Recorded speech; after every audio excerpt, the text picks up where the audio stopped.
passages of the Scripture, particularly chapter 14 ng Romans po, mga kapatid, ay hindi po siya madaling ipipreach. Ano po? Romans 14.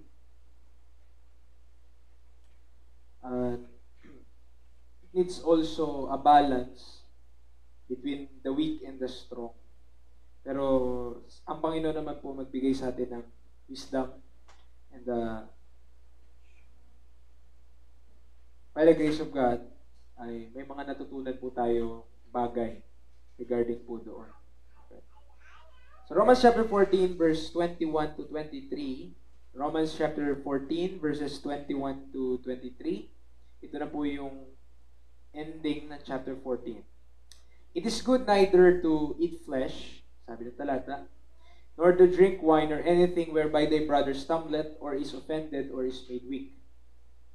Hast thou faith? Have it to thyself before God. Happy is he that condemneth not himself in that thing which he alloweth. And he that doubteth is damned if he eat, because he eateth not of faith. For whatsoever is not of faith is sin. So ito po yung title na message natin, Happy is he that condemneth not himself. Happy is he that condemneth not himself. Tayo po ay mananalangin. Salamat, Panginoon, sa tanghalin yung pinagkaloob sa bawat isa. Tulungan niyo po kami, Panginoon, sa maikling panahon muli na meron po kami na pag-aralan po talata po na ito, tignan po talata na ito, and by the Holy Ghost also help us, fill us the power of the Holy Spirit to be able to live a godly life in Christ Jesus. Sa ipong kapulang pasalamat, in Jesus' name we pray. Amen and amen. So verses 21 to 23. Okay. So, tatlong bagay po yung makikita natin sa verse 21 wherein naglilimit. Okay, naglilimit dito sa pagkain ng flesh nor to drink wine. So merong relationship. Merong relationship po dito sa things. Things offered unto idols.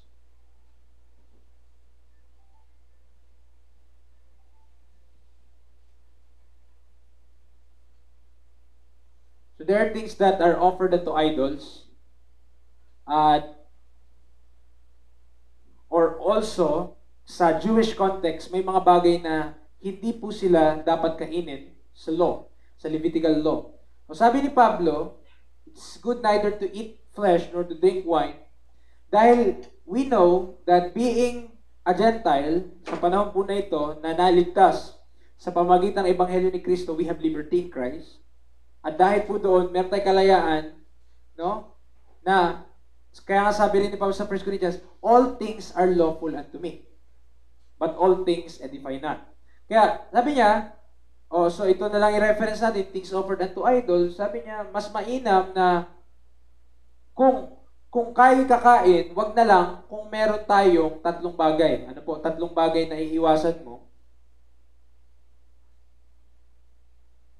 Kung tatlong bagay nito mangyayari dun sa kapatid for his sake, wag mo na lang gawin.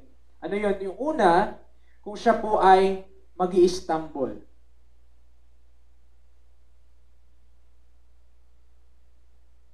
Pangalawa, ma-offend. At pangatlo, may weak.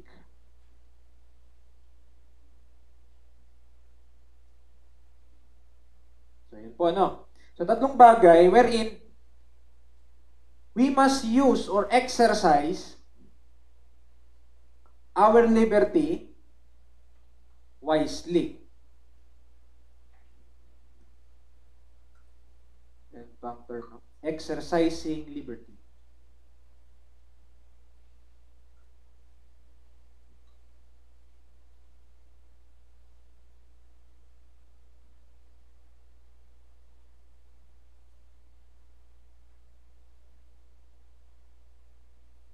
Exercising liberty by love, mga kapatid, ang kailangan nating matutunan in order for us na yung liberty of ours, yung kalayaan na meron ka, ay hindi mo magamit para lamang sa iyong sarili, kundi para matulungan mo yung ibang mga mananampalataya na lumago, na lumakas, at hindi po mangyari sa kanila itong tatlong bagay na ito. Matisod sila, maging sagabal ka para sa kanilang paglago, ma-offend sila sa atin, umanghina sila dahil sa ginawa natin kung anong ugali meron tayo. So, doon muna tayo sa being a stumbling block o pagiging natitisod. Ano po? Okay. So, on verse number 13, ito po yung nakasulat, "Let us not therefore judge another anymore, but judge this rather, that no man put a stumbling block or an occasion to fall in his brother's way." Ulitin ko po. "But judge this rather, that no man put a stumbling block or an occasion to fall in his brother's way." Dahil yun po ay napaka-posible. Yun po ay pwede talaga pong mangyari. And kung tayo titignan natin ating buhay, baka minsan sa ating buhay, naging ganoon po tayo. Ano po? Tayo po ay naging katitisuran sa iba. Tayo po ay naging hadlang para sila po ay lumago sa Panginoon. At ako po, personally, yun po yung aking panalangin na, Panginoon, tulungan niyo po ako, wag po akong maging katitisuran sa iba. Ano po? Wag po akong maging hadlang para sila po ay lumago. Ngayon kung yung gagawin ko po ay hindi makapagbe-benefit para sa kanila, itong ituturo ko po ay magiging katitisuran lang, ay wag na lang. Ano po? Dapat ay mas nakikita natin yung pangangailangan po ng iba para sila po ay lumago sa Panginoon, hindi lamang para sa sarili. Ano po? At though, yung panalangin po na yun, mahirap po yun. Mahirap po.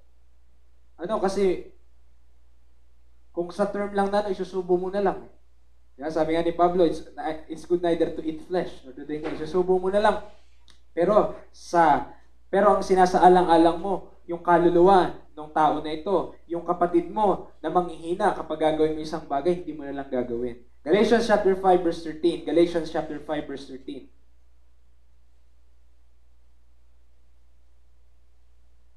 Ang sabi dito, "For brethren, ye have been called unto liberty." Alam niyo po ba yun? Na tayo po ay may liberty? Amen po ba sa liberty? Ano po? So, alam natin that we have liberty in Christ. Meron tayong kalayaan kay Kristo Jesus. Pero may pasubali si Apostol Pablo. Sabi niya, mga kapatid, tinawag tayo sa kalayaan eh.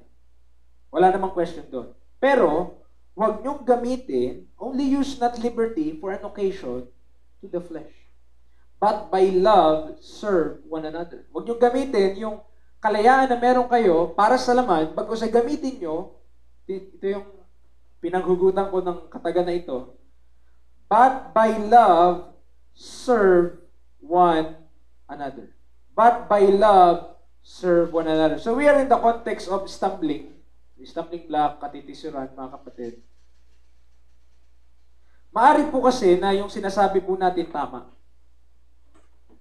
And for the most part, kung natututunan naman po natin sa Bible, o sa pag-aaral natin sa salita ng Diyos, linggo-linggo, so may natututunan tayo, may knowledge tayong nag-gain. Now, doon sa mga nalalaman po natin na yon, maaaring pinipresent po natin sa iba yung katotohanan po na yon.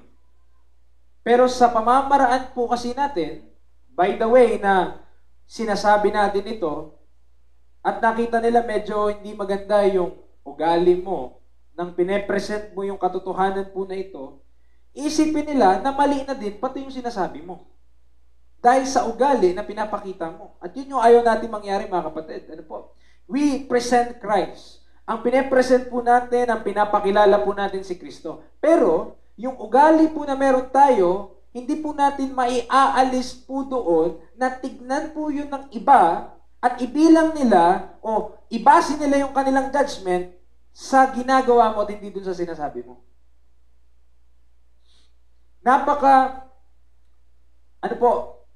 Minsan, sasabihin na nating verse, for God looketh on the inward.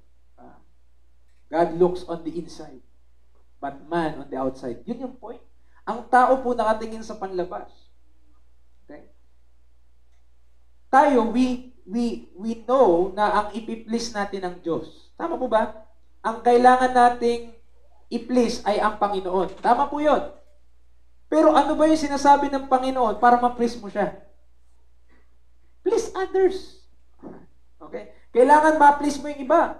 Kailangan paglingkuran mo yung iba. Kailangan you must have a care para sa iba pong mga tao, sa mga kapatiran. Kailangan to the point nga, mag-sacrifice ka para sa kanila. Para hindi sila, hindi maudot yung kanilang paglago, ay bagkus lumago pa sila sa Panginoon. Ano po? Kaya sabi dito, sa Galatians 5, meron tayong kalayaan, pero huwag natin gamitin as an occasion to the flesh. But by love, serve one another. Mga kapatid, the more we yield, the more na nagpapatuloy po tayo sa ating old sinful flesh, old man, the lesser tayo makakapag-serve sa iba. Kasi nalilimitahan ng ating pamumuhay sa sarili natin, yung time natin na pwede natin gamitin para sa iba. Okay. Kaya pala, hindi mag-work na alam mo lang yung doktrina at yung buhay mo hindi naka-align sa godliness. Hindi talaga mag-work yun. Kasi ang tanong ko nung una, nung ako'y nagsasaliksik, yung ako'y nag-aaral, ang tanong ko, Lord, ano ba ang katotohanan? Tapos, ano ba yung tamang reliyon? Yun yung tanong ko eh. Lord, ano ba yung tama? Gusto ko salihan nyo. Hindi pala sapat na malaman mo yung sagot noon at mamuhay ka lang ng gusto mo, alam mo na yung katotohanan, ito pala ang katotohanan, sige, sama ako sa inyo. Pero, mabubuhay lang ako mag-isa. Hindi pala sapat yun. Dahil, kung pinag-aaral natin Book of Romans, mga kapatid, sabi ni Pablo, walang nabubuhay para sa sarili lang. Tama po ba? Yan yung napag-aaral natin last time, wala nabubuhay para sa sarili lang. At tayo po ay dapat, kung tayo namumuhay bilang Kristiyano, isinasaalang-alang po natin sa mga desisyon natin ang iba. Ang iba. Hindi lamang po yung ating mga sarili. Ang hirap po parang gusto mo na lang, gusto ko magsulo. Gusto ko lang gawin yung mga bagay na to. Gusto ko lang, or, on one hand, maaaring sinasabi mo, gusto ko ako lang mag-isa. Oo. Kung ito mga ginagawa parang sa akin, or on the other hand, hayaan nyo na ako. Huwag nyo na lang ako isipin. Minsan papaawa pa tayo. Yeah? So, wala pong nabubuhay para sa sarili lang. At tayo po kasi, ito pong iisipin nyo, mga kapatid. Kayo po baligtas? Kayo po dito di paligtas. Magtatapos na lang po yung 2021, di pa po kayo ligtas. Okay? Kung kayo po ligtas, huwag nyo pong iisipin na hindi po kayo mahalaga. Huwag niyo pong iisipin na wala po kayong pakinabang at huwag niyo pong iisipin na hindi na po kayo magagamit ng Diyos. Kasi kung sasabihin niyo, sinasabi niyo sa Diyos na mali siya, na nilagay ka niya dito. Sinasabi mo, Lord, nagkamali ka. Bakit mo ko nilagay dito? Di ba? Pag iniisip natin na hindi na tayo magagamit ng Panginoon, parang sinasabi mo sa Panginoon na, Lord, mali ka. Kasi ang Diyos ang nagte-temper ng parts ng body as it pleases as it pleases Him. So siya naglalagay ng mga members as it pleases Him. So lahat ng mga maliligtas, syempre, lahat naman gusto niyo maligtas, pero bakit yung mga naliligtas, hindi lahat napupunta dito? At yung mga naliligtas naman sa atin, di ba dito, ba't hindi naman sila dun sa ibang simbahan? Ba nagtataka? Because the Lord, kung saan gusto ng Panginoon, as it pleases God, mga kapatid, doon niya ilalagay yung mananampalataya na yun, na bagong ligtas, ganyan. Ngayon, ako naniniwala na kung ang church natin ay malago at nagmamature at natututo sa salita ng Diyos at hindi lamang basta natututo in head knowledge but in charity, ako'y naniniwala ang Diyos na mismo magdadagdag ng mga tao dito sapagkat handa tayong tanggapin sila. Pero kung hindi tayo handang tanggapin sila, hindi tayo lalagyan ng Diyos ng mga tao dito. Bakit? Baka masira lang buhay ng mga tao na ilalagay ng Diyos. Amen? Bakit? Imbes na sila yung lumago, di ba? Anong matututunan nila sa atin? So, kung gusto natin na yung mga tao ay, ang mga tao ng Diyos, ipadala niya dito sa lugar na ito. Yung mga ililigtas ng Diyos, magdagdag siya dito sa lugar natin. Dito sa pinagtitipunan natin, tayo po sa grupo natin. Kung gusto natin na dagdagan tayo ng Diyos, ng mga tao niya, hindi lang basta mga tao lang, tao niya. Niligtas ng Diyos. Paghandaan natin. paghandaan po natin. At alam mo kung anong paghahanda? Okay. Huwag tayong mamuhay para sa ating sarili. Tignan natin yung pangangailangan ng iba. Tignan natin kung saan tayo makatutulong sa kanila. Tignan natin kung anong pwede, di ba? Pwede natin makontribute. Kung nahihirapan si ganito, baka, teka, sobra na yata yung ginagawa niya. Lagi na lang siya yung nagbubuhat ng tiyaga. Ayoko nga magbuhat ng tiyaga. Okay. Tignan natin kung saan po tayo pwedeng makatulong. Ano po? Pero mga kapatid, bigyan din natin panahon yung mga kaluluwa. Ano, siguro tayo madali, siguro yung pag-i-invite, iba mahirap, isa iba madali. Yung dalhin mo yung tao dito sa lugar na to, first step pa lang yun. Pero yung mapanatili mo sila, hindi mo kaya mag-isa yan. Amen? Kailangan ng tulungan po. Ano, kaya si kapatid nagdala siya ng invite or visitor niya. Huwag naman tayong masungit. Sino ba yan? Diba? Tinatalbugan niya yung bangs ko ngayon. Diba? Huwag ganon. Ano? Gusto natin na itong tao na to ay kung papaano natanggap natin yung biyaya ng Panginoon, maintindihan niya din yun. So, paano mangyayari yun kung ayaw mo siya kausapin? Diba? Gusto mo lang kausapin yung circle of friends mo. At ayaw mong kausapin yung inakay ni kapatid. Dinala niya dito sa lugar na ito. Ayoko nga siyang kausapin. Bakit ayaw kausapin yung bisita niya? Baka ano masabi niya sa akin? Di pa nga ligtas eh. Di ba? Di pa nga ligtas. Di pa nga nakakilala sa Panginoon. Di ba? Matuto tayo na lumabas naman tayo sa ating comfort zone. Ano? Baka kailangan natin ng konting pagpapatay sa laman. Ano? Na wag lang natin makita yung pangangailangan natin o kung sino tayo pagkus matuto tayo na tulungan yung iba. Baka yun lang ang kailangan nila, kaya nag-a-attend sila dito. Pero sa sunod, hindi. Kasi di mo kinakausap eh. Baka yun lang kailangan. Ano po? Kausapin din natin sila. Matuto tayo na maging sensitive sa panawagan ng banal na spirito. Panawagan ng banal na spirito. Ako, napaka... Iba-iba po tayo mga kapatid. Iba-iba. Oo. Pero sa biyaya ng Panginoon ako, minsan ang hirap sumunod sa Holy Ghost, pero sumusunod lang. Minsan, di ba? Sa mga patay, ganyan, papag-preaching ka. Hindi ka pa nag-a-agree, pero ikaw na mag-preach. Sige po, okay po. Sunod lang tayo. Di ba? Sunod lang tayo sa pinapagawa sa atin. Bakit?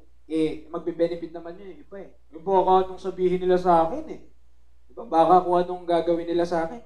Huwag mo isipin yun. Natin isipin yun, mga kapatid. Be sensitive to the Holy Spirit. Be sensitive to the Holy Ghost. Okay? Yung simpleng pagkamay lang sa ibang tao, ganyan. Gawin natin. Baka, tinatago mo yung kamay mo. Ba't ayaw mo? Yung Holy Ghost, baka gusto niya, kausapin mo naman si ganito, kamayan mo naman siya. Lord, pagawa mo ng lahat, wag lang yan. Grabe. Yun nga lang, di mo magawa. Gusto mo pa yung kahit anong papagawa sa'yo. Kaya di mo magawa-gawa yun eh. Bakit? Kasi yung mga simpleng bagay, mga kapatid, doon po tayo sinusubok din ng Panginoon. Simpleng bagay lang. Pagkakamay lang, pag-iingiti, ganyan, pagkakausap, diba? Wag kayong mag-isip na, pag ako, tinawag ng Diyos sa Sudan, talaga pupunta ako. Pero tinawag ka lang sa hugasan, di mo magawa, Sudan pa. Mahirap yan. Amen po ba? So, we must not be, layo na yata sa stumbling block na. Okay, so we must not be a stumbling block. Huwag tayong maging hadlang, huwag tayong maging katitisuran sa iba. Ano po? Okay? Kung umabot na sa mind mo, ito palang ginagawa ko, nakatitiso dito. Nagtitirintas lang naman ako, pero natitiso sa tirintas ko. Use not your liberty as an occasion to the flesh, but by love serve one another. So 1 Timothy 4:12, 1 Timothy 4:12.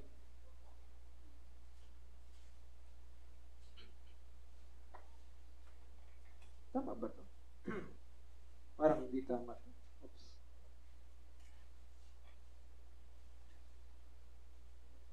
Mali pa nasulat, ano? Hanapin nyo daw yung be thou an example. Ano bang verse yan?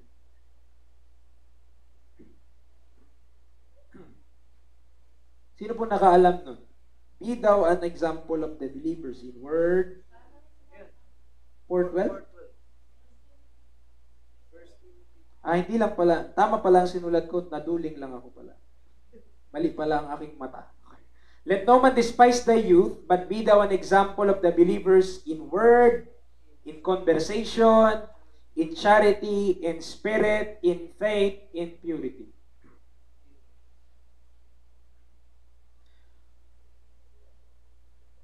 Wag nawa na ako kasi na experience ko yun sa akin personally na ang pamamaraan ng Diyos kaya yung sa paglago ko po binibigyan niya lang ako unti-unti responsibility.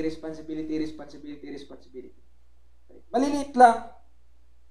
Maging halimbawa ka dyan, maging halimbawa ka dito. Responsibility, obligasyon, ganyan. At unti-unti lang po yun, di naman biglaan unti-unti lang mag-stack up. At every time lang na may ganon, yield lang. Sabihin, okay Lord, sige susundin ko po. Okay Lord, sige gagawin ko po. Baka kasi ang nasa ating mind, ay ayoko yan. Okay na ako na mabagal lang ang growth. Steady but sure. Slowly but surely. Ako nakatakot yan. Ano po? So, wag natin i-goal yung lumago tayong sobrang bagal. Ang gustuhin natin, Lord, gusto ko lumago as fast as possible. Diba? Na hindi naman sa mali, kundi sa tama. Kaya, learn, no? Ang Panginoon naman, pag nagbasa ka ng Bible, tuturuan ka niya kung saan pa area ng buhay mo ikaw dapat mag-improve. At doon, kailangan lang natin maging sensitive sa Panginoon. Baka ang gusto ng Panginoon, sige, i-give up mo lang yan. Lord naman, diba? I-give up mo lang yung gising mo na alas 9. Babaan mo ng konti, mga alas 7, ganyan. Lord, pag gising, di naman biblical yun Give up mo lang yung alas 9 mong gising. Sige, alas 7 ka gumising. Lord, naman, Lord, di ba? Minsan sa mga ganung bagay kasi, gustong gawin ng Panginoon para makita yung priority natin. How we prioritize things. Okay? Para makita ng Diyos kung talagang mahal mo siya. So, ganun, simpleng bagay lang. Pagising mo na maaga, ganyan. Lord naman. Lahat na, wag lang yun. Ganun lang lahat, sagot Diba? Lahat na lang, gagawin ko, wag lang yan. Pero yung doon sa mga simple, doon nga tayo sinusubok ng Panginoon. Wag na yung maghanap ng sobrang hirap. Diba? Na, kung yun lang ang gagawin, papagawa sa akin ng Panginoon gagawin ko, kung yung simple lang, hindi natin masunod. Doon lang sa mga simple, mga kapatid. Sabi niya, be thou an example of the believers. Hirap po minsan, Lord, meron ba akong halimbawa na pwede kong gayahan? Yan, gaya prayer natin Hindi naman masama yun. Pag tayo nagsisimula, sino bang pwede kong gayahin? Sino bang pwede kong kopyahin na Kristiyano? Si ganito. Sige, maganda. Pero as you grow, may kita mo yung mga taong tinitignan mo na yun, meron din silang mga mali. Okay? Meron din silang mga flaws. Meron din silang mga weaknesses. Okay? So darating sa point na lalago ka na hindi na yung lagi kang nakatingin sa iba kung paano yung halimbawa nila, kundi ikaw nagiging halimbawa ka na din. At dumating tayo sa point na gano'n na tayo nagiging halimbawa na sa iba. At tayo nag-iingat sa gagawin natin kasi kung ano gagawin natin, baka pamarisan nila Baka gayahin nila. Baka hindi nila alam mo kasi yung liberty mo, nagamit mo ng tama, pero nung tinignan nila, nagamit nila sa mali. Amen? So tayo mag-iingat. Be thou an example of the believers in word, in conversation. How was our conversation? How was our words? Ano bang mga lumalabas sa dila natin? Amen? Ano pa? In charity. Di ba? Kasama pala yan dyan. Ano napansin niya? In charity, in spirit, in faith, in purity. Glory to God. So pangalawa, di lamang sa stumbling block. Don't be a stumbling block kung tayo maging katisisuran. Bagkus sa offense. Sa offense. May verse sa Proverbs na very profound. Proverbs chapter 18.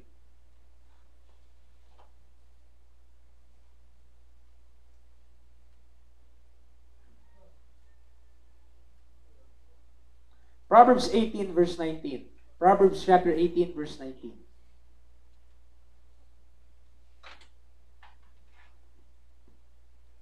Proverbs 18 verse 19. Ito po, sulat nyo, pasauluhin nyo po, napakaganda talata. Ano po sabi diyan?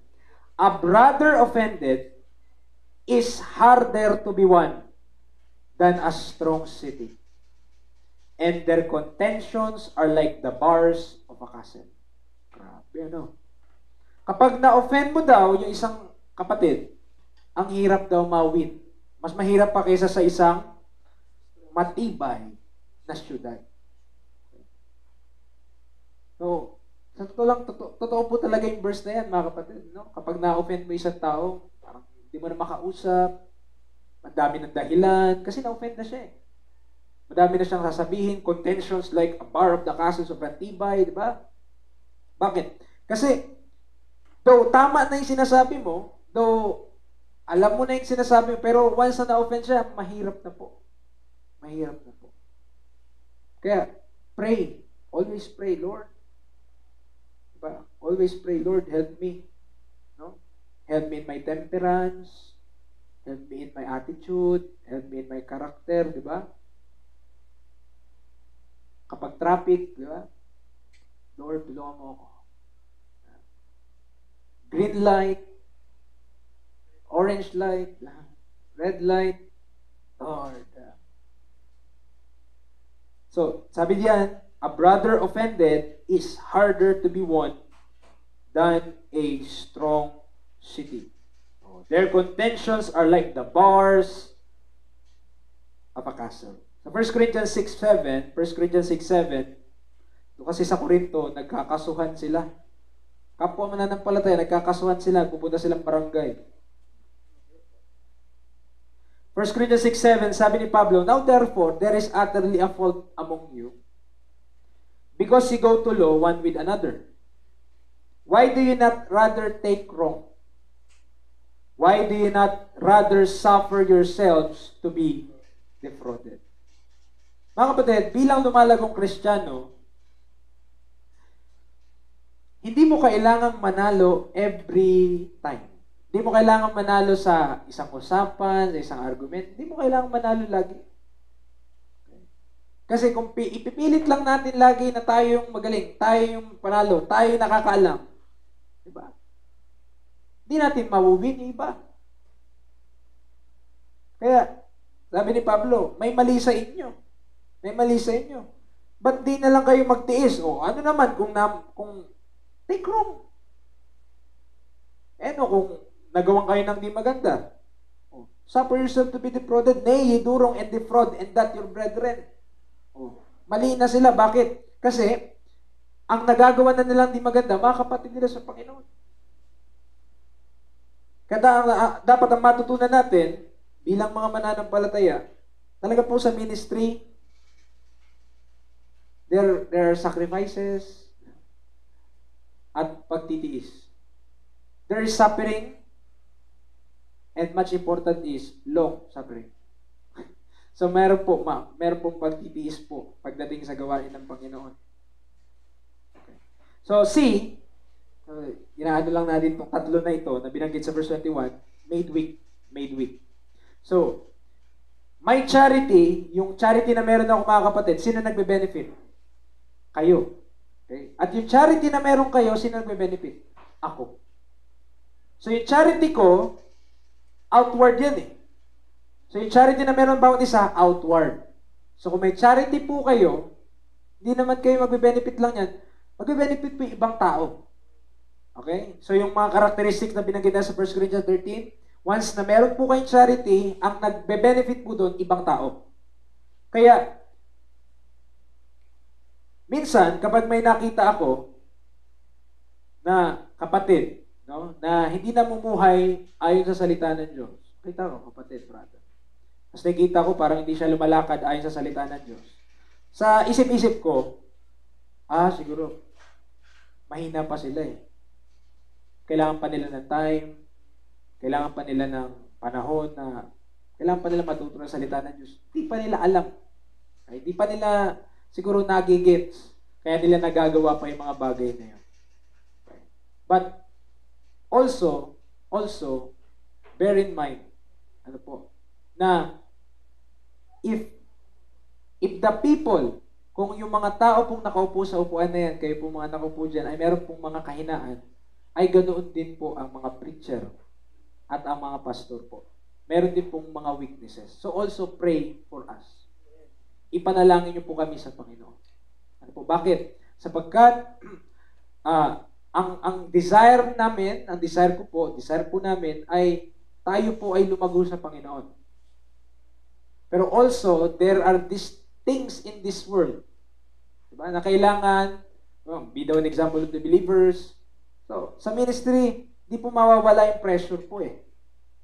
Pressure na you need to be an exemplary Christian. You need to be an example. Ako personally, kaya, di ko tuloy alam kung paano explain. Okay. Kaya may mga marinig po kayong istorya na mga anak ng pastor, ganyan. Tapos, namuhay sa sanlibutan. Because, meron po kasing pressure pagdating din sa mga anak ng pastor. Okay? May mga pressure po. Kaya, di ba, parang, ang mga miyembro kasi, parang iniisip nila, kung isang tao, pastor siya, yung mga anak niya dapat, godly na din. Automatic. Anak ka ng pastor, ganyan ka. Ginaganon eh. Kaya may pressure po pagdating sa mga anak ng pastor. Kaya ako personally, by the grace of God, akin, yung maglingkod sa Panginoon, hindi na siya pressure sa akin. Kasi ito na yung ginagawa ko eh. Buhay ko na ito eh. No? Nakasanayan ko na at ito na talaga yung takbuhin natin. Pero sa mga iba po, sa mga ibang anak ng mga pastor, para sa kanila, burden ang pagiging anak ng pastor. Burden. Okay, bakit? Kasi, yung mga kasama nila sa church, ng mga young people, nabubuhay sa sanlibutan, nag-church. So, sila parang, pwede naman sila. Ba't kami hindi namin magawa yan? Kaya meron po mga nagre-rebelde, ganyan. Meron po mga namumuhay, di ba? Mga malayas, nagli-live in riotous living dahil po sa mga bagay po na gano'n. So also, pray for the family of the pastor. Ipanalangin po nating maigi. Hindi lamang po sa amin, bagkus ay sa iba rin po. Kasi meron po talagang pressure pagdating po sa gawain po ng Panginoon. At kapag yung pressure na yon ay hindi na-resolve o hindi na nangan sa Panginoon, hindi tayo nagtiwala sa Panginoon, wala na. Oo, dilubyo. Kaya, salamat sa Panginoon. Salamat po talaga sa Panginoon na salamat sa mga taong ginamit sa akin ng Panginoon. Salamat sa mga magulang ko na nagturo po sa akin. At tayo po ay nakakapagturo ng salita ng Diyos. Tayo po ay nakapagpapatuloy sa Panginoon. Kaya tayo maging thankful po tayo sa kahit sino. Kung ako po ay nakatutulong sa inyo, attendance nyo lang po, masaya na ako. Nandito lang po kayo, glory to God. Na handa kayong matuto, handa kayong makinig. Kapag sumusuporta po kayo sa mga ginagawa natin, purihin po ang Diyos doon. Amen. Kaya, 1 Thessalonians 5:14, there's a verse. 1 Thessalonians 5:14,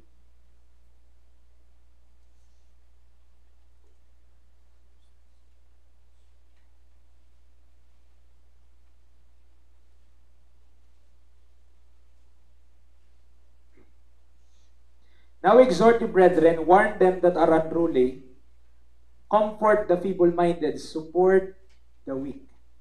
Be patient toward all men. Be patient toward all men. So, sinabi rin po yun sa atin, support the weak. Huwag natin gawing mahina. Yung mga ibang mga kapatid, bagkos ay suportahan natin. Hindi yung pagiging mahina nila, ay sige kapatid, okay lang, ganyan ka lang. Hindi. Suportahan natin sila para lumakas naman sila, tumibay naman sila sa Panginoon. Hindi lamang manatili sila dun sa kanilang pagiging mahina. Okay? So be sensitive also in our communications. But dito sa point C po na ito, ako pinagpapasalamat sa inyong lahat. Ano po? Sa inyong lahat, mga kapatid. Dahil, yun nga, kaya ako binanggit yung kanina yung dito sa, saan ba yan? Yung kapag may nakita akong kapatid na hindi namumuhay in accordance with the Word of God, sabihin ko na lang, baka hindi niya pa alam, baka hindi pa siya lumalago, baka ganyan. Yun yung nasa mind ko. But there are also, of course, people na kapag nakita mo silang ginawa nila yun, manghihina ka talaga. Manghihina ka. Parang sasabihin mo, siya rin pala ganun. Siya rin pala ganyan ginagawa. Okay lang pala ako mabuhay sa sanlibutan. Bakit? Kasi ganun lang din naman pala siya. Kaya mag-ingat po tayo ba? Kasi may mga nakatingin po sa atin . Once na nasave po tayo, tapos medyo lumalago na tayo, nabibigyan tayo ng responsibilidad, may mga tao na nakatingin na po sa atin. Hindi na po tayo pwedeng, wala akong kailangan pakialam sa pamumuhay ko. Look unto God. Look unto Jesus, the author and finisher of our faith. Hindi lang ganon. Kasi once na naligtas ka, tapos you have responsibilities, you have obligation, you have a ministry, meron at meron pong nakatingin sa atin. Ayan din itutukoy ko na pressure. Ano po? Pero, kung mabubuhay tayo para sa Panginoon, that is a good pressure. Bakit kasi nakatingin sila? Di ba? Gusto ko, likod sa Panginoon. Nagiging pangit lang na pressure yun kapag gusto mong mamuhay sa sanlibutan at gusto mong mamuhay para sa Diyos. Bakit? Kasi nalilimitahan ka, parang hindi ko magawa yung gusto kong gawin. Baka anong masabi niya Baka sumbong pa ako nito Yeah. But it is a good pressure kung tayo gusto talaga natin mamuhay para sa Panginoon. Amen? Saan tayo dapat mag-serve sa Panginoon? Righteousness, in peace, and joy in the Holy Ghost. Okay, so, Romans 14. Matagal pala yun.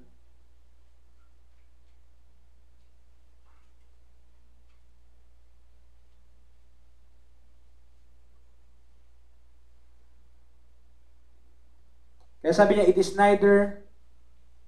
is good neither to eat flesh, nor to drink wine, nor anything whereby thy brother stumbleth, or is offended, or is made weak. 1 Corinthians 9. Okay, bibilisan na po natin. 1 Corinthians 9, verse 19. 1 Corinthians 9:19. For though I be free from all men, binasa ko na po ito mga last studies, pero babalikan natin. Sabi niya, for though I be free from all men, malaya ako sa lahat ng tao, yet have I made myself servant unto all, that I might gain the more. Sabi ni Pablo, meron akong kalayaan, pero yung kalayaan na yung ginamit ko para maging alipin. Bakit mo ginawa yun, Paul? Bakit? And unto the Jews I became as a Jew, that I may gain the Jews. To them that are under the law, as under the law, that I might gain them that are under the law. To them that are without law, as without law, being not without law to God, but under the law to Christ, that I might gain them that are without law. To the weak became I as weak, that I might gain the weak. I am made all things to all men, that I might by all means save some. Bakit ginagawa ni Pablo yun? Bakit sa mga, papaliwanag ko lang, doon sa context ng weak, okay? Doon sa mga mahina, sa inisip nila, hindi nila pwedeng kainin yung baboy. Sabi ni Pablo, naging katulad nila ako. Hindi na rin na muna ako kumain. Bakit naman Pablo? That I might save some. Sabi niya, verse 22, that I might by all means save some. So yun pala yung trajectory, yun pala yung reason, yun pala yung dahilan kung bakit kahit malaya siya, nagpapasailalim siya. Nagiging alipin siya. Bakit? Para maligtas sila. Para maakay niya sila sa Panginoon. Amen? So, pag natutunan natin gamitin yung liberty natin sa tama, napaka-powerful tool, mga kapatid, no? Mawin sa iba. Alam mo na yung Hillsong, di para sa Diyos. Alam mo yung mga planet shakers na yan, di para sa Diyos. Di ba? Pero paano mo mawin yung mga tao na gano'n? Okay. Babanatan mo agad yung mga tinutugtog nila, di ba? Hindi. Sabi niya, to them, hindi naman may kipagtalunan ka sa kanila, kundi, yung kanta nyo.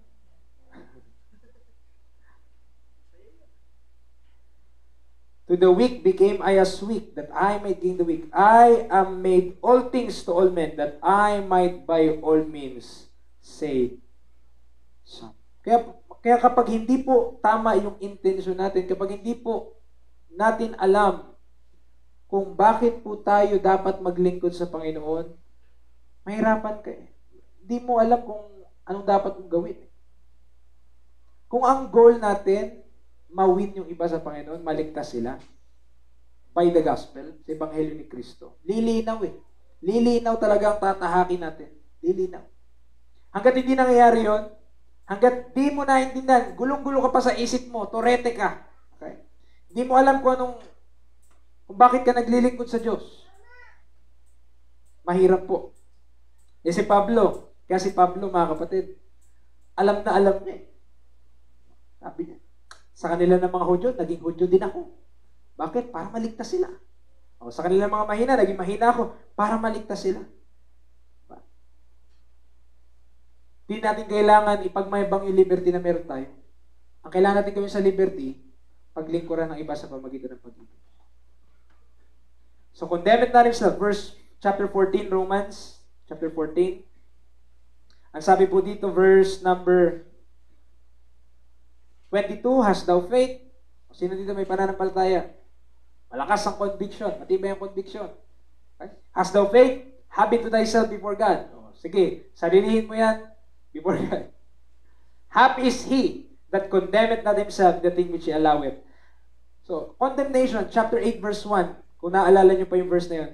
There is now no condemnation to them which are in Christ Jesus. Walk not after the flesh, but after the Spirit. Ngayon, yung tisurin, yung i-offend at gawing mahina yung ibang mga kapatid, ang tanong ko, sa spirito ba yun? Sa spirito ba yun o sa laman? Yung gagawin mo sila, di ba, titisurin natin sila, yung ma-offend sila sa atin, yung magiging mahina sila dahil sa atin, yun ba ay operation ng espiritu o operation ng laman? Of course, that is the operation of the flesh. Kaya, sabi niya dito sa talata sa Romans 14, masaya siya na hindi kunikondena ang kanya pong sarili. Happy is he that condemneth not himself in the thing which he alloweth. Oh. Ang kalaban na misa natin po, mga ano natin eh, conscience. Siyempre, yung Holy Ghost, bearing witness with our conscience also. Yung kalaban natin. Tignan niyo po, last verse, 23. He that doubteth is damned if he eat. Because he eateth not of faith. Whatsoever is not of faith is sin. Dito muna. He that doubted is damned if he eat. Bakit siya damned? Bakit siya condemned, mga kapatid? Dahil nineglect niya yung warning of the Holy Ghost. Ano yung isang pruweba doon, yung doubt? Yung doubt na meron siya, sa gagawin niya, yun na yung pruweba sa kanya na hindi na tama yung gagawin niya eh. Okay? Di ba? Minsan, at madalas. Okay. Minsan, unreasonable tayo eh. Ano yung preacher? Ano yung unreasonable? Minsan, bigla-bigla ka lang magagalit. Minsan, bigla-bigla ka lang sisigaw. Bigla-bigla na lang tayo. Di ba? Ang tanong, bakit mo gagawin yon? Bakit ka sisigaw? Bakit ka magagalit? Dahil di mo nagustuhan yung pagkain. Diba? Dahil di mo nagustuhan yung, diba? Ang sabi dito, he that doubted is damned if he eat. Una, alam mo naman na, una pa lang, alam na natin na hindi dapat gawin. Amen? Alam na natin na hindi dapat gawin, pero ginagawa pa rin. And I am much guilty. Okay? Kung merong ganun din dito, and I know meron, na alam na natin mali yung ginagawa natin. May doubt na tayo doon, pero ginagawa pa rin natin. And I am guilty, and we are guilty of that. Kaya naman mga kapatid, let us learn this principle because he eateth not of faith. Because he eateth not of faith. Ang issue, hindi mo magawa yung bagay na yon para sa kalwalatian ng Diyos. 1 Corinthians 10:31. Kasi meron po ditong command, whether therefore ye eat, 1 Corinthians 10:31, whether therefore ye eat or drink or whatsoever ye do, do all to the glory of God. Kuya yan, pwede ba maglaro ng ganito? Tignan mo yung verse. Basahin mo yung verse. Kaya mo bang gawin yung ginagawa mo habang pinapamuhay mo yung verse na yan?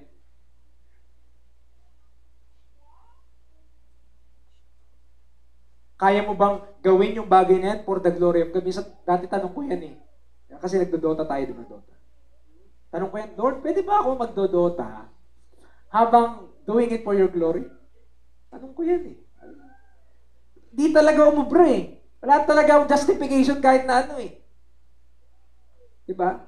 Kaya yung bagay, Dota plus itong verse na to, parang di gata swak. Parang wala yata ditong, hindi siya analogous, hindi siya equal, hindi siya, di ba? Wala talaga eh.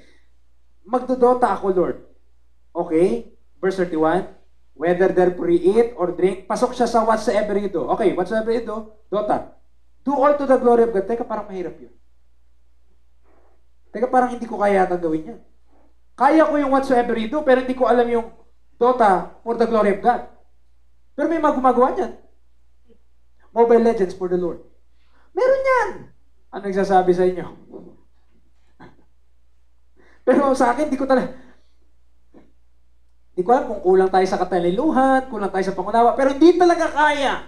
Di ko talaga mapagswak eh. Paano ko gagawin yon for the glory of God? Oh, dalawa lang pwede mangyari. I-give up ko yung Bible o give up mo yung Dota. Oh, glory to God, give up yung Dota. Diba? Ganun lang eh. Dalawa lang yan eh. Magagawa mo ba yan para sa kalwalatian ng Diyos? Pero ako, alam ko kung ano sigurado. Yung paghugas ng plato, kaya mong gawin para sa kalwalatian ng Diyos. Pero hirap na hirap tayo doon. Swak naman sa verse. Hindi ka pa contradicting sa Bible. Suportado ka pa ng salita ng Diyos, pero hindi mo ginagawa. Diba? Tignan yung verse na yan. Napakagandang verse na yan. Whatsoever ye do, do all to the glory of God. Okay. Diba? Mapapaisip ka. Teka. Kung lahat ng mga gagawin natin, kumbaga para tong ano eh, parang filter. Parang yung verse na to filter sa lahat ng gagawin natin, aba, tignan natin kung ano yung mga masasalong mo. Yung mga hindi baba ng filter, yung mga hindi makakapasa sa filter. Di po ba? Alright. So whatsoever, so lastly, Romans 14, last verse, 23. Ako. Nakasurvive din. Tapos na din. For whatsoever is not of faith is sin. For whatsoever is not of faith is sin. Very, very good principle na ipamuhay bilang isang Kristiyano. Whatsoever is not of faith is sin. It's just a matter of how much you love the Lord. Kung gaano mo kamahal ang Panginoon. If you love the Lord more than you love yourself, you have to give up some things or many things. May mga kailangan tayong i-give up, may mga kailangan tayong i-lay aside, may mga kailangan kang huwag samahan, may mga kailangan kang iwasan, layuan, di ba? At kalimutan. If you live for the Lord. If you love the Lord. Kasi sabi niya, whatsoever is not of faith is sin. Amen. Whatsoever is not of faith is sin. So put a capstone para sa pagtatapos natin sa lesson po na ito. What have you learned? We must edify, not weaken. Palakas tayo, huwag tayo magpahina. Okay? So ang liberty na meron tayo, gamitin natin not for our own lang, because that liberty must work with love. Okay?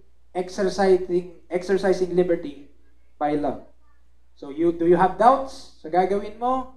Okay, especially para sa makapanghihina ba sa iba yon, makatutulong ba sa iba yon, o manghihina sila pag gagawin ko? Dalawang bagay para ma-dissolve yung doubts mo. Una, baka kailangan mo lang mag-aral ng Bible. Kulang ka lang sa nalalaman. Ayan, baka. Or pangalawa, abstinence na talaga. Layuan mo na talaga yun. Tapon mo na lang talaga yun. Okay. Wag po natin panghinayangan yung buhay natin kung binibigay natin yung sarili natin sa Panginoon. Huwag niyo po panghinayangan. Ang panghinayangan po natin yung panahon na nasasayang habang tayo nabubuhay sa sanlibutan. Yun po ang panghinayangan natin dahil di mo na may babalik ang oras. Okay. Yung investment mo sa katawan mo, hanggang sa kabaong lang yun. Yung investment mo sa kaluluwa mo, sa spirito, sa salita ng Diyos, hanggang eternity yun.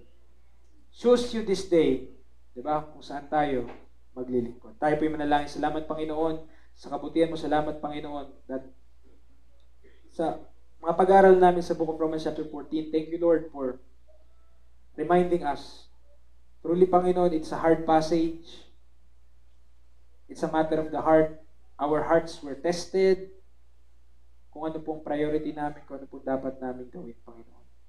Tulungan niyo po kami not to think of ourselves, but to think more for thee at para sa iba pong mananampalataya. Give us wisdom, give us wisdom to walk in thy precepts. Sa salita mo, Panginoon, the Pauline truths. Help us to put on charity every day, not to think of ourselves. And also, Panginoon, kami po ay to grow in knowledge, to increase more in knowledge, not to be puffed up, but learn how to minister to others better. Sa po lahat ng po rin pasalamat, Jesus name we pray. Amen.